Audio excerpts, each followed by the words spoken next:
This is Sphinx Radio, exploring the enigmas of the ages and the puzzles of the present, with your host, William H. Kennedy. Kurt Saxon, welcome back to Sphinx Radio. Thank you. Now, Kurt, you were on my show one time before, and we're going to do a series of shows on survivalist thought. And from our last show, some people wanted to know a bit about your background. You studied journalism. Where did you study journalism? Well, I majored in journalism at Long Beach City College in California. Very good. Now, I was looking through your webpage. You worked at some really interesting... what was the name of the newspaper in New Mexico you worked at? That was the Taos News. It's a small city. Oh, good. Oh, okay. Small city in northern New Mexico. Then you also worked on a newspaper for a little while in Australia. What newspaper was that? Sydney Morning Herald. Wow, that was a big paper. And you were what, a reporter and proofreader? I was a proofreader and rewrite man. A rewrite man, I see. So that's someone, for people who don't know, when reporters hand in stories, they have proofreaders and rewrite men who quickly edit all the mistakes and put it into clear English, because a lot of journalists, believe it or not, aren't that good at English, as Kurt knows. And so you did... Very few are. Very few. So you did that in Australia, and you also worked for one of the Hearst newspapers. Which one was that in California? It was in Los Angeles. The Los Angeles Herald Examiner, right. That was yes. And you were a proofreader there as well. Yes, I was. Now, in 1968, you more or less started your own publishing firm that eventually became known as Atlan Formularies, or Atlan Books, because you do a variety of things. You do books, you do some mind enhancement, hypnosis stuff. Why did you originally go into publishing? Well, because I had collected, what I would say was that my main thing is that I save knowledge which would otherwise be lost. Now, you get my DVD set, that's an encyclopedia of home business and cottage industry, and you could not get that information except for me because most of it's been lost. Right, and this is about making all sorts of different things like wrought iron lattice work for people's gardens, and how to make a ventriloquist dummy, all sorts of unique arts and crafts that you could start a cottage industry, or what we now call a home-based business. That's the new name for a cottage industry, and they're very internet-based. I run a home-based business from my computer, so I understand what a cottage industry is. Now, a lot of these articles, I've gone through all your stuff, as you know, and I'll be happy to tell everyone I'll be doing some work with Atlan Books, getting some of Kurt's older books back in print and out there. We'll have more about that on later shows. We're working out some details now, but we will be getting some of this stuff out. Now, Kurt, you had a lot of, I notice, articles from things like Popular Mechanics and Scientific American, and really how-to kind of science things, like how to create your own power from wind and sunlight and different things. And people were doing this a long time ago. You must have combed through a lot of back issues of magazines to find these, huh? Oh, yes. Well, the collecting and the compiling took about 40 years. Of everything, yeah, and some of these articles go back even 100 years, but they're very, very useful, especially in these times when we see our banking system collapse. It might be time to get in a cottage industry or a home-based business with an internet presence, because as the economies decline, other parts in the world they might pick up. People might buy things from you off the internet in other parts of the world. That happens. Well, you could make things to sell on eBay. Oh, yeah. Oh, yeah, on eBay you can make things to sell all over the world. And Kurt's books, I should say you can buy all of Kurt's products at survivalplus.com. I'm going to spell that out. survivalplus.com, survivalplus.com. You can get all of these things that we're talking about.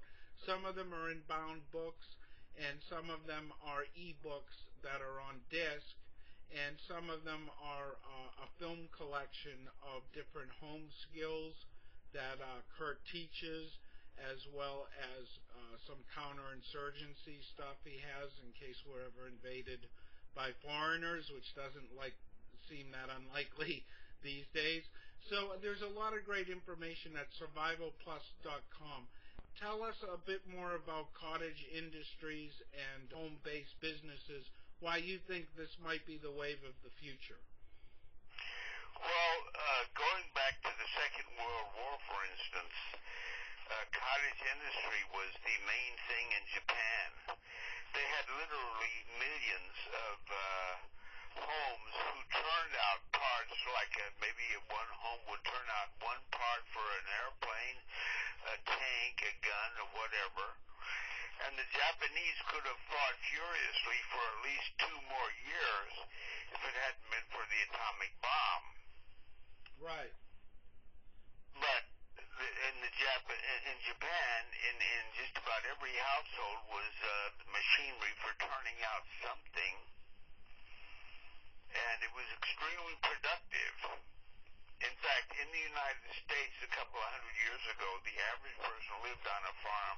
The average farm had a workshop, and the farmer could make or repair anything that was on the farm. Now, when I was a child and I went to live with my grandparents for a while in Arkansas, my granddad showed me toys which he had made for my dad, and which I played with at that time, because they were very sturdy toys.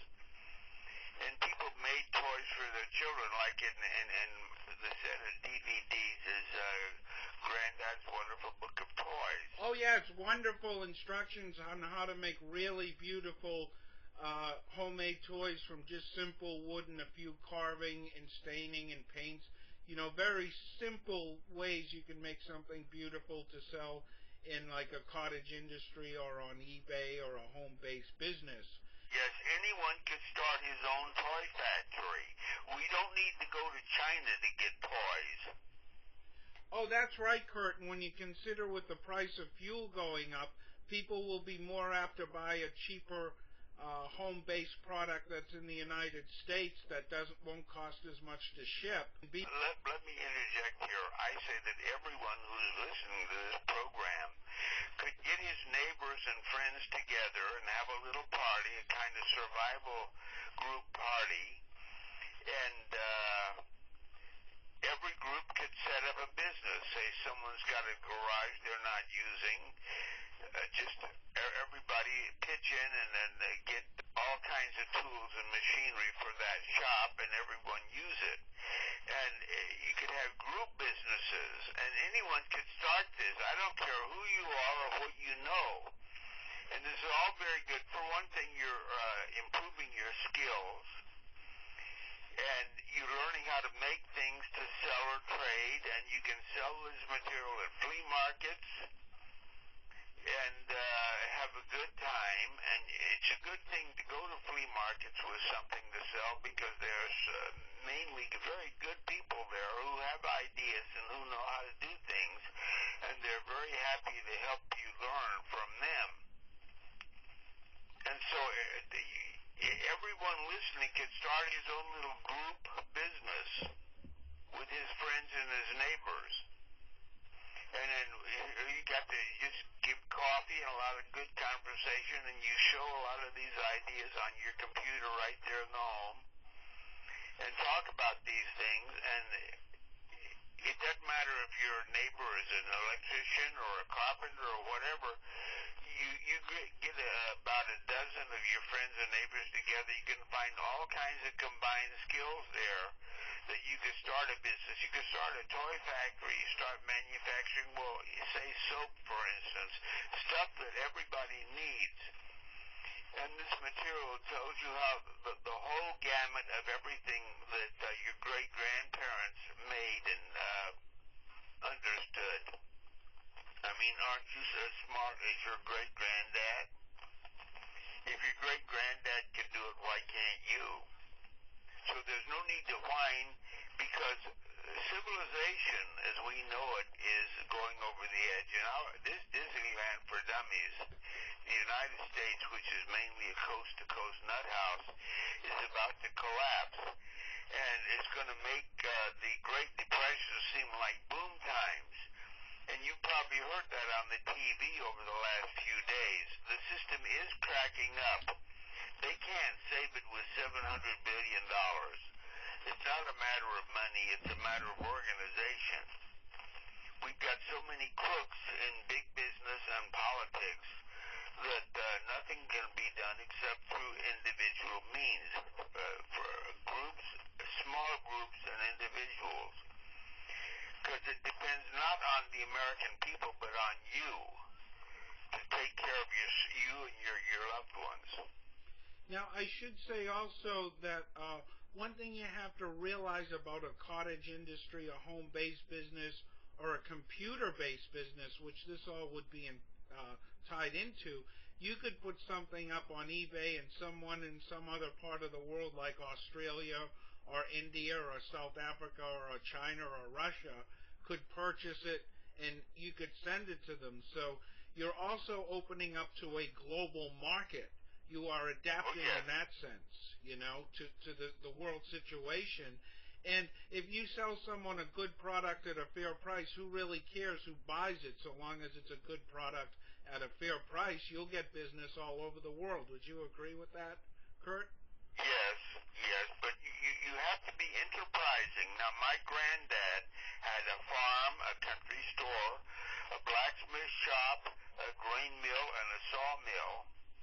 And he wasn't rich, but during the Great Depression, he put 5 of his 9 children through college.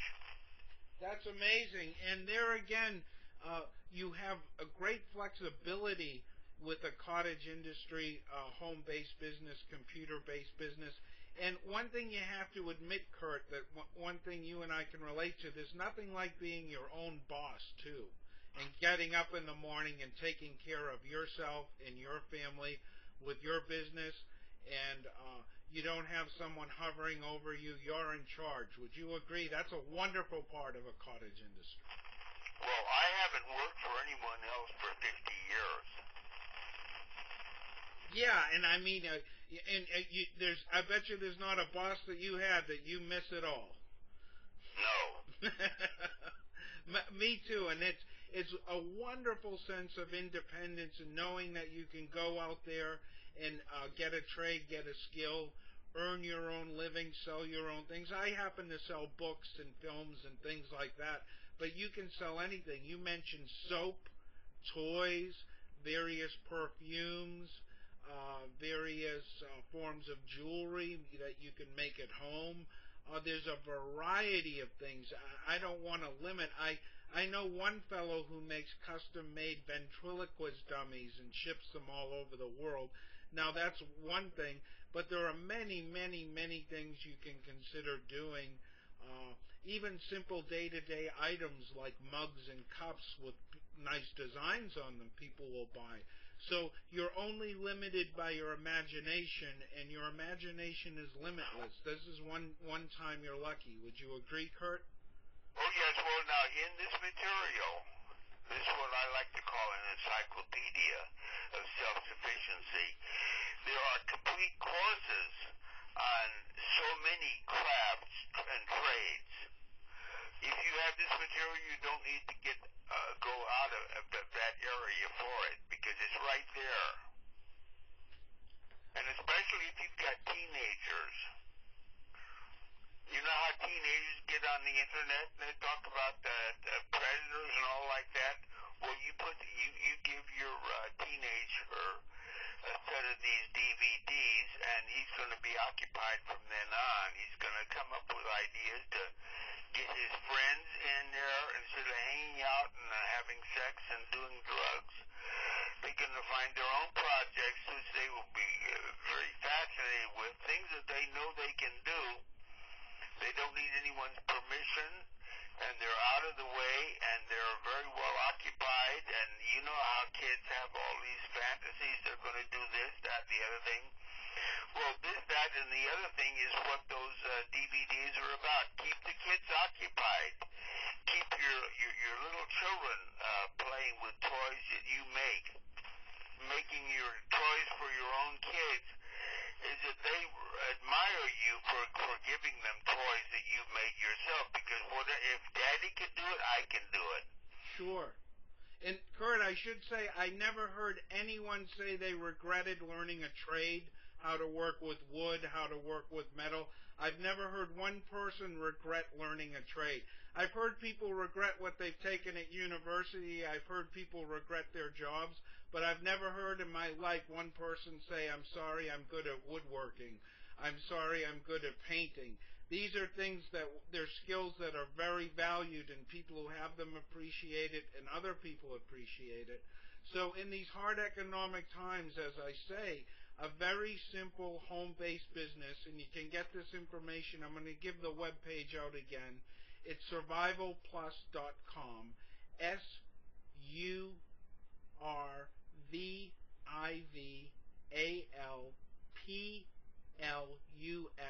survivalplus.com, survivalplus.com. You can get all kinds of books on home-based businesses and arts and crafts and trades you can do at home, a cottage industry, a home-based business. Kurt, we got about 3 more minutes. What else would you like to finish up by saying today? Well, the one thing that I'm very fascinated with is The Complete Housewives by Eliza Smith, London, 1758. Now, she worked for the wealthiest families in London for 30 years. And they was always throwing parties. Now, you have that book, and I'm sure when you read it, you saw an aura of great wealth in there, didn't you? Oh, definitely. It's quite a book, and I should say it's been translated into contemporary English by Kurt and his wife.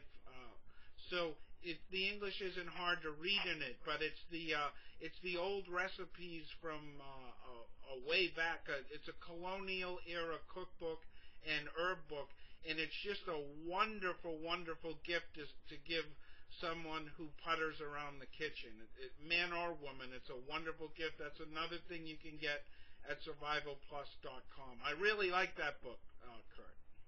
Yes, and one of the survivors, which is on the DVD set, is Culpepper's Herbal, which was printed in 1648, and the man was a genius.